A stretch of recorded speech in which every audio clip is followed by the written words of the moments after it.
গভীর রাত, চারদিক নিস্তব্ধ। শহরটা ঘুমিয়ে আছে, কিন্তু একটা ঘরে এখনো আলো জ্বলছে। একটা ছোট টেবিল ল্যাম্পের আলোয় এইচএসসি ২৬ ব্যাচের এক স্বপ্নবাজ তরুণ ফাহিম এগিয়ে যাচ্ছে তার স্বপ্নকে বাস্তবায়িত করার লক্ষ্যে। বুয়েটের ক্লাসরুমে বসে ক্লাস করার স্বপ্ন, যেই বুয়েটে প্রাথমিকভাবে ১২,০০০ স্টুডেন্টের মধ্যে মাত্র চান্স পায় ১,০০০ জন স্টুডেন্ট। অথবা গায়ে সাদা অ্যাপ্রন জড়িয়ে মেডিকেলে পড়ার স্বপ্ন, কিংবা তার স্বপ্ন ঢাকা বিশ্ববিদ্যালয়, যেখানে পাশের হার মাত্র ৫.৯৩%। এই অন্ধকারে বসে থাকা হাজারো ফাহিমের মধ্যে তুমি একজন। জন উইডেনের একটা চমৎকার কথা ছিল, সেটা হচ্ছে don't give up on your dreams or your dreams will give up on you. কিন্তু স্বপ্নকে বাস্তবায়িত করতে হইলে বেশ কিছু proper planning step by step follow করতে হয়। আজকে আমি ইসমাম আহমেদ, বর্তমানে পড়ালেখা করছি স্যার সলিমুল্লাহ মেডিকেল কলেজে। তোমাদেরকে সেই সকল স্টেপগুলাই বিস্তারিত ব্যাখ্যা করব এবং ভিডিও শেষে তোমাদের জন্য একটা চমৎকার গিফট আছে, ডোন্ট মিস ইট। তুমি এইচএসসি ২৬ ব্যাচ অথবা এইচএসসি ২৭ ব্যাচ, যে ব্যাচে হও না কেন, তোমার ফার্স্ট স্টেপটা হইতেছে সেট ইওর গোল। আইদার তোমার মেইন টার্গেট থাকতে হবে বুয়েট, অথবা আইদার তোমার মেইন টার্গেট থাকতে হবে মেডিকেল, অথবা আইদার তোমার মেইন টার্গেট থাকতে হবে ঢাকা ইউনিভার্সিটি অর আদার ভার্সিটিজ। তো এখন মেইন কথা হচ্ছে ভাই, তুমি কখনোই ট্রিপলেট হওয়ার চিন্তা করো না। অবশ্যই তোমাকে একটাকে কি রাখতে হবে, মেইন রাখতে হবে। একটাকে মেইন রাখতে হবে। তুমি বুয়েটের সাথে ঢাকা ভার্সিটি বা ভার্সিটি আদার প্রিপারেশন মিলাইতে পারো, কিংবা ম্যাথের সাথে তুমি আলাদা ভার্সিটি মিলাইতে পারো, কিন্তু তুমি বুয়েট, মেডিকেল, ভার্সিটি তিনটাই একত্রে ট্রিপলেট হবা, এই চিন্তা, এই দুরাশাটা করো না।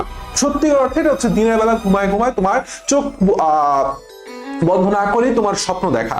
সো ফার্স্ট অফ অল তোমার একটা মেইন টার্গেট সৃষ্টি, মানে মেইন টার্গেট তোমাকে মনের মধ্যে রাখতে হবে যে তুমি তোমার ক্যালিবার অনুযায়ী কোথায় যাইতে চাও, তোমার মন কি চায়, তোমার পারিপার্শ্বিক অবস্থা কি চায়, তোমার আব্বু আম্মু কি চায়, এবং তোমার আসলে ইচ্ছাটা কি। সো ফার্স্ট অফ অল তোমার ১ নম্বর কাজ হচ্ছে set your goal, either BUET, either medical, either DU. আমি বারবার বলতেছি ভাই যে কখনোই দুই নৌকায় পা দিও না। এখানে তো নৌকা আরো ৩টা হয়ে গেছে, 100% পা পিছলাবা। যারা টিপলেট হয়, যারা ডুপ্লেট হয়, তারা একটাকে মেইন রাখে আর একটাকে সে সাব হিসেবে নেয়। তাদের হয়তোবা বেসিক ভালো ছিল, হয়তোবা ইন্টারমিডিয়েট থেকে সেভাবে প্রিপারেশন ছিল, এই জন্য তারা চান্স পেয়ে গেছে। আমি তোমাকে বলবো তাহলে ১ নম্বর স্টেপ হচ্ছে সেট ইওর গোল। অনেক দিন হয়ে গেছে, প্রায় ১ বছর হয়ে গেছে, তুমি এখন সামথিং লাইক তোমার বইটা ছাড়া নৌকার মতো চলছো, এক জায়গা থেকে পড়ছো, যেখানে ইচ্ছা সেখানে পড়ছো, পরীক্ষার জন্য পড়ছো, কিন্তু কেন পড়ছো সেটার উত্তর তুমি এখনো খুঁজে পাও না। সো ফার্স্ট অফ অল তুমি কেন পড়তেছো, কোথায় যাইতে চাও, তোমার গোল, তোমার ডেস্টিনেশনটাকে সেট করা ১ নম্বর কাজ। এরপরে ২ নম্বর কাজ হচ্ছে তার জন্য একটা প্রিপেয়ার ইয়োরসেলফ। অর্থাৎ এই জায়গাটাই আমি তোমাকে বলছিলাম যে একটা প্ল্যানিং আমাদের করতে হবে। তাহলে আমরা ফার্স্ট অফ অল একটা ডেস্টিনেশন ঠিক করলাম, এখন আমরা একটা প্ল্যানিং করব, যে প্ল্যানিংটা হচ্ছে তুমি কি বুয়েটে নাকি মেডিকেলে না ভার্সিটিতে যাবা। সাধারণত তুমি ভার্সিটি কমনই থাকে, কারণ ভার্সিটি আমরা ব্যাকআপ হিসেবে রাখি। মেইনলি আমরা দুইটা দিকে ফোকাস করি, আইদার তুমি বুয়েট আর ইঞ্জিনিয়ারিং অ্যাসপিরেন্ট। বুয়েট বলতে বুয়েট কুয়েট চুয়েট সবকিছুই বুঝাইছি, অর্থাৎ ইঞ্জিনিয়ারিং অ্যাসপিরেন্ট, আইদার তুমি মেডিকেল, অর্থাৎ বুয়েট আর ইঞ্জিনিয়ারিং, আর আইদার তুমি medical aspirant. First of all কথা হচ্ছে তুমি যদি বুয়েট বা ইঞ্জিনিয়ারিং এর দিক যেতে চাও, তোমাকে অবশ্যই ফিজিক্স, কেমিস্ট্রি, ম্যাথের দিক বেশি ফোকাস রাখতে হবে, কারণ এখানে মোর দ্যান 90%, আমি আরো বলি 93 আর 95% মার্ক তোমাকে তুলতে হবে ফিজিক্স, কেমিস্ট্রি, ম্যাথে। কারণ এখন প্রিলি আসতে এলিজিবিলিটিটা আরো কমে আসছে, ১০-১২ হাজারে চলে আসবে, সেখান থেকে তোমার ১,১২০০ নিবেন। সো তোমার ফিজিক্স, কেমিস্ট্রি, ম্যাথের এই পার্টটা অবশ্যই তোমাকে চমৎকার করে খেয়াল করতে হবে যে মোর দ্যান 92-93% আমার আনতে হবে যেভাবেই হোক এইচএসসি তে। এখন আমাদের এখানে কিছু ভুল ধারণা আছে, আমি তোমাকে একটু বলে রাখি। তোমরা ভাবো যে 90% মার্ক তুলতে হইলে অনেক বই পড়া লাগে। কত বই পড়বো ভাই, বাজারে প্রচুর বই আছে। ইন্টারমিডিয়েট লাইফে ফার্স্ট ইয়ারে উঠে সবচেয়ে বেশি যে প্রবলেমটা ফেস করে, বায়োলজির জন্য ৩-৪টা রাইটারের বই, ফিজিক্সের জন্য ইসাক স্যারের বই, তপন স্যারের বই, সেলু স্যারের বই, কেমিস্ট্রির জন্য হাজারি স্যারের বই, গুহ স্যারের বই, এই বই, ম্যাথের জন্য আবার অক্ষরপত্রের সাথে কেতাব, আরো কত রূপন্তী পাবলিকেশন, প্রচুর পরিমাণে বই। মেইন কথা হইতেছে ভাই, তোমাকে আগে বেসিকটা ডেভেলপ করতে হবে। যে কোনো একটা রাইটারের বইকে তুমি ভালোভাবে A to Z শেষ করো। ভাইয়া বুয়েটে চান্স পেতে হলে কি কেতাব লাগবেই? লাগবেই না, পড়লে ভালো। যার অ্যাবিলিটি আছে, যার বাসায় ভালো টিচার আছে যে তাকে কেতাব সলভ করে দিচ্ছে, অথবা তার কেতাবটা সলভ করতে মানে করার অ্যাবিলিটি তার মধ্যে আছে, সে কেতাব সলভ করুক। কেতাব সলভ না করলে কি বুয়েটে চান্স হবে না? ডাহা মিথ্যা কথা, সোজা সাপটা বাংলা ভাষায় বললে ডাহা মিথ্যা কথা। বুয়েটে চান্স পাইতে হলে কেতাবউদ্দিন সলভ করা ভালো, কেতাবউদ্দিন স্যারের বই সলভ করা ভালো। না করতে পারলে কোনো সমস্যা নেই, তুমি একটা বই, যে কোনো একটা বই খুব ভালো করে সলভ করবা। আচ্ছা গেল। এন্ড প্রথম থেকেই তোমাকে অবশ্যই একটা টেস্ট পেপার এবং গাণিতিক পদার্থবিজ্ঞান বা গাণিতিক রসায়ন তোমার আন্ডারে থাকতে হবে, যেটা তুমি সলভ করবা। এবং মোস্ট ইম্পর্টেন্টলি একটা BUET question bank, it's a must, একটা বুয়েট কোশ্চেন ব্যাংক। উদ্ভাসের পুরাতন দোকান থেকে, উদ্ভাসের বা নীলক্ষেত থেকে উদ্ভাসের প্রশ্ন ব্যাংক, উদ্ভাসের বুয়েট বা ইঞ্জিনিয়ারিং কোশ্চেন ব্যাংকটা সলভ করবা বিগত বছরে। তোমার কাজ হচ্ছে আগামী 10 মাস বা আগামী এই 1 বছরের মধ্যে যাদের টার্গেট ইঞ্জিনিয়ারিং, বুয়েট কোশ্চেন ব্যাংকটা যতবার পারা সম্ভব ততবার সুন্দর মতো রিভাইজ করা, শেষ করা। আমি বারবার বলতে চাই, রিপিট, তুমি এটা দিয়ে পস্তাবা না এবং তোমার অ্যাডমিশন টাইমে এটা প্রচুর পরিমাণে হেল্প করবে। দ্যাটস অল অ্যাবাউট যারা বুয়েট অ্যাসপিরেন্ট, তাদের এই প্ল্যানিংটা ফলো করতে হবে। এখন আসো মেডিকেল সেক্টরে। ফার্স্ট অফ অল কথা, তোমার মেডিকেল সেক্টরে অবশ্যই জিপিএ 5 লাগবে। জিপিএ 5 না থাকলে তুমি অনেক কমে যাবে, কারণ সবচেয়ে কম্পিটেন্ট এক্সাম হচ্ছে মেডিকেল। প্রায় 1,30,000, 40,000, 1.5 লক্ষ স্টুডেন্ট পরীক্ষা দেয়, সেখান থেকে 5,000 স্টুডেন্টকে বাছাই করে। সো ফার্স্ট অফ অল তোমার জিপিএ 5টা খুবই গুরুত্বপূর্ণ, তোমার জিপিএ পয়েন্টটা খুবই গুরুত্বপূর্ণ। তোমাকে অবশ্যই 5.00 জিপিএ রাখতে হবে। এরপর আসো, আমরা জানি মেডিকেলের বেলায় আমাদের মূল বইটা খুবই important. Hasan sir, Azmal sir, Isak স্যারের ফিজিক্স এবং হাজারি স্যারের যে কেমিস্ট্রি বই, সেটা দাগানো বই তোমাকে মাস্ট কালেকশনে রাখতে হবে। সুন্দর মতো মেডিকেল স্ট্যান্ডার্ড দাগানো বই, মেডিকেলের মতো করে দাগানো বই তোমার কালেকশন রাখতে হবে। তুমি তপন স্যার পড়ো, কোনো সমস্যা নেই, কিন্তু ইসাক স্যারের দাগানো বই তোমার রাখতে হবে। বুঝাতে পারছি? তুমি যদি কবির স্যার পড়ে থাকো এতদিন ধরে, ওকে ফাইন, বাট আমি বারবার বলতেছি কবির স্যার চেয়ে হাজারি স্যার পড়াটা বেটার। আইদার তুমি বুয়েট ভার্সিটি বা যেখানে যাও, হাজারি স্যার পড়াটা বেটার। সো হাজারি স্যারের দাগানো বইয়ের ভার্সনটা, মেডিকেল স্টাইলে দাগানো বই, সেটা আইদার তুমি কারো কাছ থেকে দাগায় নাও, অথবা তোমার বাসার কোনো মেডিকেলের ভাইয়া দিয়ে দাগাও, বা সামহাও যাকে দিয়ে দাগাও, তোমাকে করতে হবে। সেই দাগানো বইটা তোমার কালেকশন থাকতে হবে। এন্ড মেডিকেল কোশ্চেন ব্যাংক, এক্ষেত্রে আমি তোমাকে সবচেয়ে ভালো উত্তর হচ্ছে আমাদের উন্মেষের একটা মাস্টার কোশ্চেন ব্যাংক পাওয়া যায়। উন্মেষের একটা মাস্টার কোশ্চেন ব্যাংক পাওয়া যায়, এইটা কালেক্ট করতে পারলে সবচাইতে ভালো, কারণ এইখানে প্রত্যেকটা অধ্যায়ের topic wise medical, dental MCQ তো দেয়া আছে, সাথে সাথে ওই টপিকের আন্ডারে যতগুলা রাইটারের অনুসরণী কোশ্চেন আছে। আমরা জানি মেডিকেলে অনুসরণী কোশ্চেন হুবহু দেয়, হুবহু 100টা কোশ্চেনের 50টার প্লাস কোশ্চেন তুমি অনুসরণী থেকে হুবহু পাবা, লিখে দাও। এই অনুসরণী কোশ্চেনটা এখানে দেয়া আছে।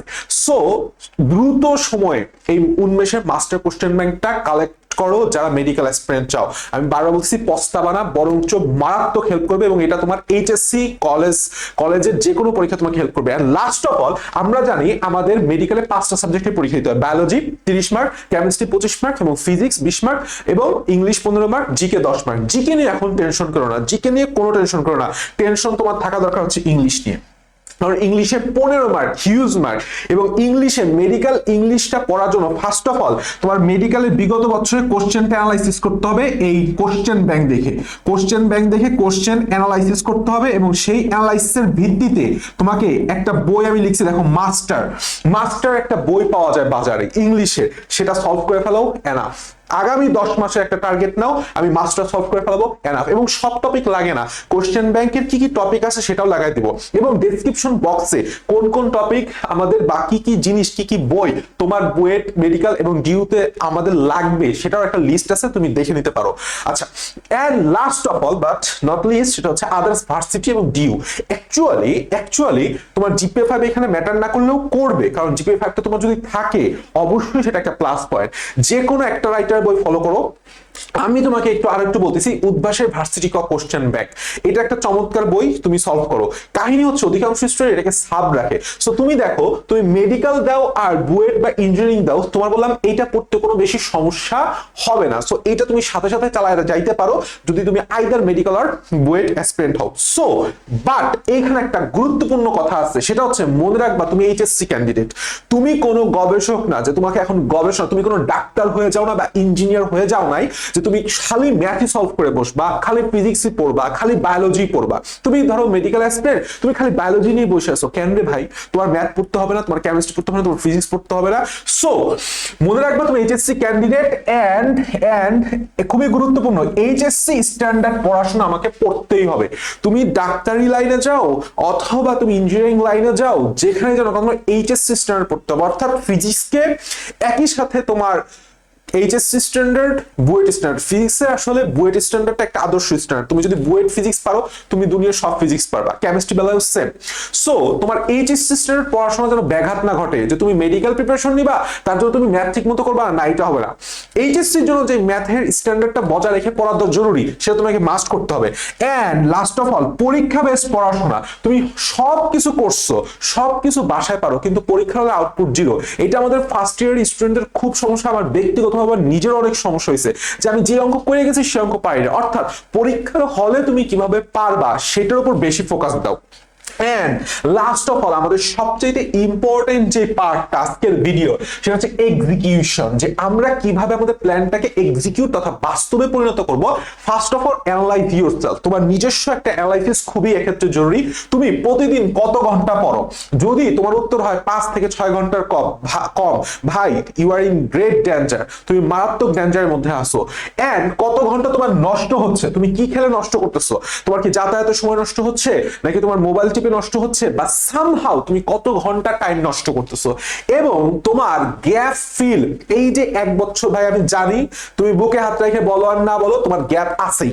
এই 1 বছর ইন্টারমিডিয়েটে, 1 বছর সামনে তোমার হচ্ছে ইয়ার ফাইনাল পরীক্ষার মাঝখানে একটা গ্যাপ পড়ছে, ঠিক মতো পড়া হয় নাই, কোনো কিছু দেখা গেছে এখনো বাকি আছে, সো সিলেবাসের এখনো বাকি আছে। তোমার গ্যাপ ফিলটা করার জন্য বা রিভিশনের জন্য তুমি টাইম রাখছো কিনা? ভালো কথা, সুন্দরভাবে একটা খাতা নিয়ে অ্যানালাইসিস করে ফেললা।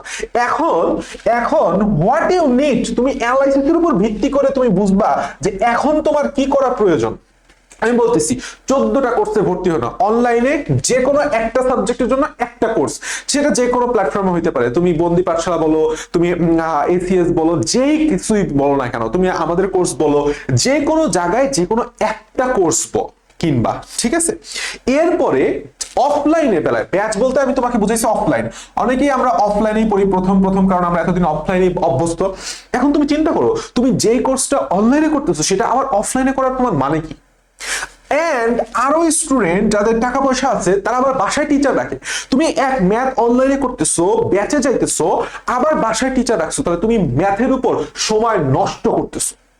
ম্যাথের উপর তুমি সময় নষ্ট করতেছো। সেম এজ বায়োলজির বেলায়, তুমি অনলাইনে বায়োলজি কোর্স কিনছো, তুমি একটা বায়োলজি ব্যাচ পড়তেছো, আবার বাসায় বায়োলজি ভাইয়া রাখছো, মেডিকেলে ভাইয়া রাখছো বায়োলজি পড়ার জন্য। What is this? সো টাইমটা এইভাবে নষ্ট করো না, যে কোনো এক জায়গায় পড়ো। হ্যাঁ, তুমি হইতে পারে তুমি অনলাইনের সাথে একটা বাসায় টিচার রাখছো, ইটস টোটালি ডিফারেন্ট আইডিয়া, ঠিক আছে, করতে পারো। কিন্তু একই সাবজেক্ট 3 জায়গায় পড়ার কোনো দরকার নাই। কোন কোর্স, কোন টিচার ভালো তোমার জন্য, কোনটা উপকারী, তোমার প্রয়োজন অ্যাকচুয়ালি কোনটা, সেইটা আইডেন্টিফাই করাই হচ্ছে what you need actually. And then make your ultimate routine, যেটা একদম তুমি পুঙ্খানুপুঙ্খ ভাবে ফলো করবা। যে তোমার গ্যাপ ফিল হইতে হবে তোমার ডেট এন্ড সাবজেক্ট। যেরকম আমি শনি সোম বুধ 3টা সাবজেক্ট, রবি মঙ্গল বৃহস্পতি 3টা সাবজেক্ট আমি আমার মতো করে গুছাই নিয়েছিলাম, ঠিক আছে? সেইভাবে তুমি কন্টিনিউয়াসলি পড়বা এন্ড বেশি ফোকাস কোনটায় করবা।